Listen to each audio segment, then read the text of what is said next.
ரீதியான சில காரியங்களுக்குள்ளே நாம்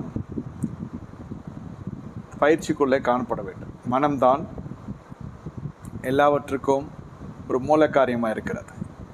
இந்த மனதை யாரும் பார்த்ததில்லை. அதிகப்படியாக சொன்னால் மூளையை காட்டுவாங்க, இல்லைனா இருதயத்தை காட்டுவாங்க. மனிதனுடைய எண்ணங்கள், இந்த மனதிற்கு உருவம் இல்லை, அதை யாரும் இதுவரை கண்டதில்லை, அது இல்லை என்றும் மறுதளிக்க முடியாது. இதுதான் மனதினுடைய குறிப்பு.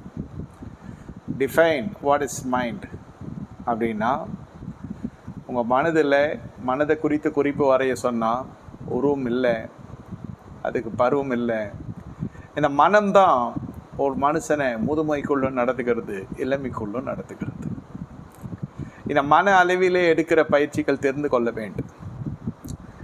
வலிமை உள்ள போதே என்றால் வலிமை இருக்கிறதே அநேகருக்கு தெரியாது. வலிமை